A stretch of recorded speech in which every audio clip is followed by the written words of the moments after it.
Today, I'm talking about the mistakes that SMEs make that trap them into using very human intensive processes. So, most small and medium sized businesses don't realize how many hours they're quietly losing every week to manual repetitive tasks. And the truth is, these processes grow slowly, almost invisibly until they start constraining the business. I see it every day with the teams that we work with, both here in Jersey and in the UK.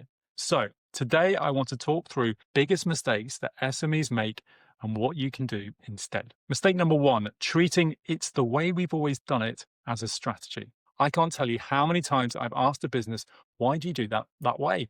And the answer is simply, well, that's because it's always been done that way.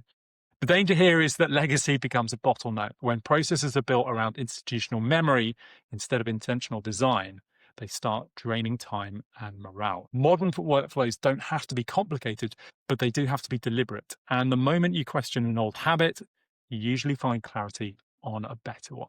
Mistake number two, using people as glue between systems. This is probably the most common issue that I see. Someone exports a CSV from one system, massages the data a little bit, and then manually uploads it somewhere else. Or a team member spends hours copying information manually from emails or some other system into spreadsheets or CRM or whatever. You think that's a process, but that's actually just a human being acting as middleware.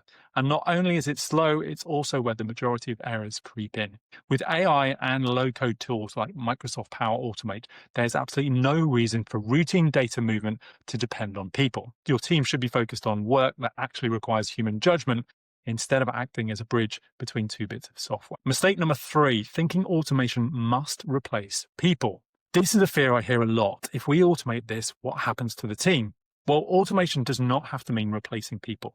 In fact, you nearly always need a human in the loop to check things are being done correctly. But when you lessen the repetitive, boring admin, you create space for the people in your team to respond faster, think more creatively, and spend more time building relationships. The businesses we deal with that see the biggest gains are the ones that use automation to free up their people to concentrate on that higher value work. Mistake number four, trying to fix everything at once. SMEs often fall into two traps. Either they resist streamlining their processes entirely, or they swing the opposite extreme and try to automate everything in one go.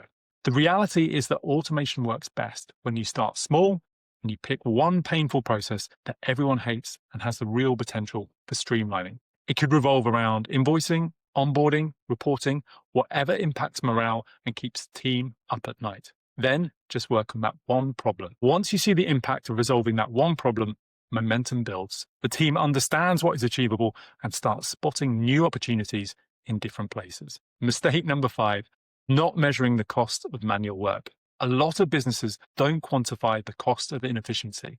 But when you add up the hours of admin, the delays, the human errors, the duplicated work, it becomes a silent cost center. Once you put numbers to it, even conservative ones, the return on investment of automation becomes quite obvious. In many cases, we see SMEs unlock the equivalent of a full day's productivity per week simply by redesigning a handful of processes. So I hope you see that manual processes aren't bad. They are working and have got your business to where it is now. However, they are just rarely optimized by small businesses who could be doing more. And SMEs that challenge those legacy processes, automate the repetitive bits, and empower their teams with practical AI, they're the ones who gain a real competitive edge. If you're hearing this and thinking, yes, that's us, then it just might be time to take your first step to making your business more productive with AI and automation. Give me a call.